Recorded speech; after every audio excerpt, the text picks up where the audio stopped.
મા મહિનામાં આવે એટલે આપણે એને મહાશિવરાત્રિ કહીએ. શિવરાત્રિમાં જાગરણ કરવું જોઈએ. ઉજાગરો કોઈ દિવસ કરાય. જાગરણ કરવું અને ઉજાગરો કરવો બહુ તફાવત રહેલું. 4 રાત્રિ માણસ જાગે ને તો મહાદેવ કહે છે કે એની 365 રાત્રિમાંથી જો 4 રાત્રિ જાગે ને એને આખું વર્ષ નિરાંતે હું ઊંઘ આપું છું. કઈ રાત્રિ? કાલ રાત્રિ, મહારાત્રિ, મોહરાત્રિશ્ચ દારુણા. કાલ રાત્રિ એટલે કાળી 14. એ દિવસે હનુમાન દાદાની ઉપાસના થાય.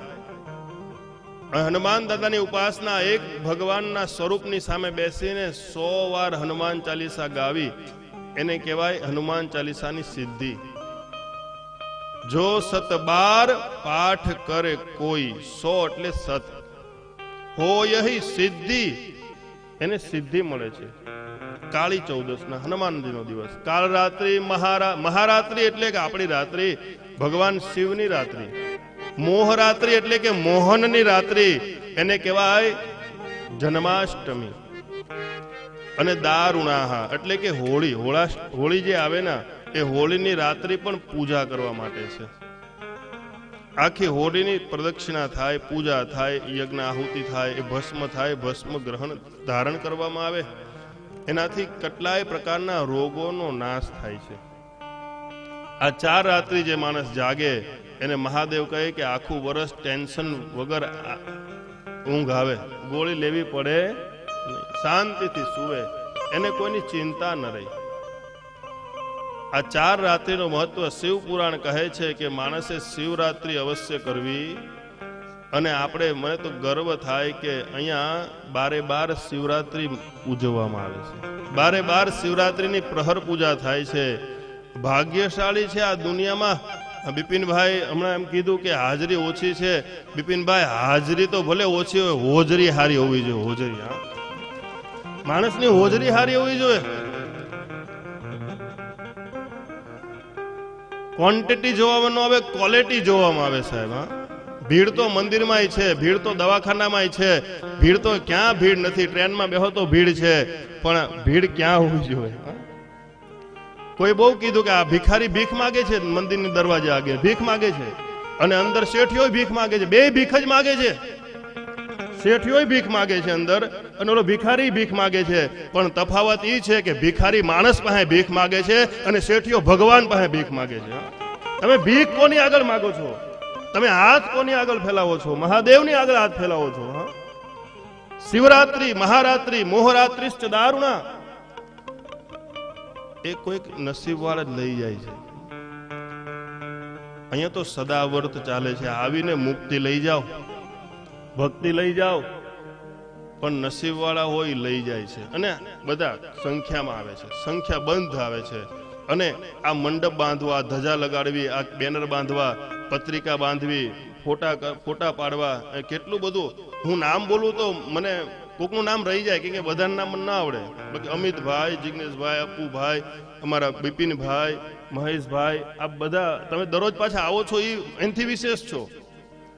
અમારી બહેનનું મંડળ પણ બહુ મોટું છે, પણ હું નામ તમે સમજો બધાનું જ નામ લઉં છું. કેમ કે એકનું નામ લઉં એટલે હું પ્રાય મારી આશા રહે કે હું કોઈ ભગવાન સિવાય નામ લેતો નથી. પણ અંદરથી પ્રસન્નતા થાય કે નહીં, આપ આવો છો ને તો આ મંડપની શોભા વધે છે. શંકર ભગવાનની શોભા, શિવજીની શોભા અહીંયા પ્રગટેશ્વરમાં આપણને દેખાય છે. શિવ સનાતન છે, શિવ સત્ય છે, અને શિવથી મોટો કોઈ દેવ છે.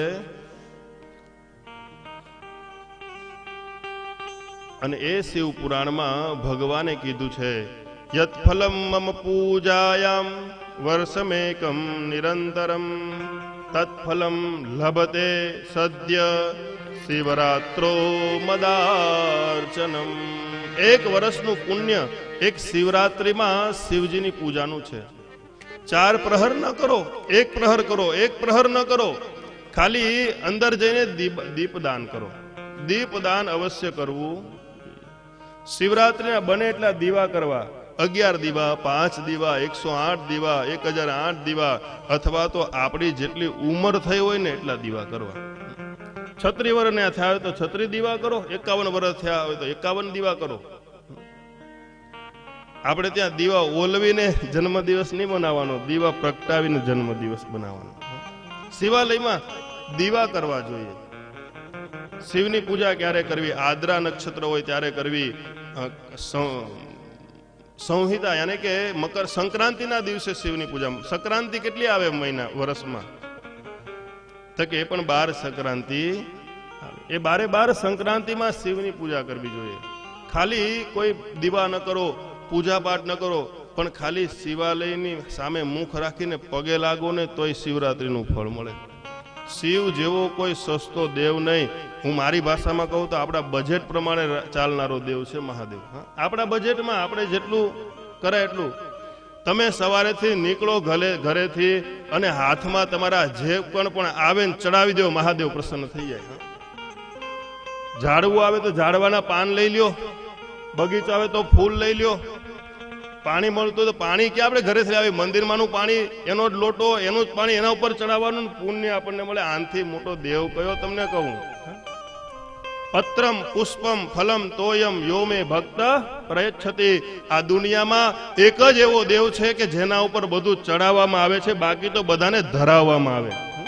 વિષ્ણુ ભગવાનને તુલસી ચડાવવામાં નથી આવતી, વિષ્ણુ ભગવાનને તુલસી અર્પણ કરવામાં આવે, એના ચરણમાં મૂકવામાં આવે. એને ચડાવાય કોઈ વસ્તુ ચડતું જ નથી. એકનો એક મહાદેવ છે કે જેના પર બધું ચડી જાય છે.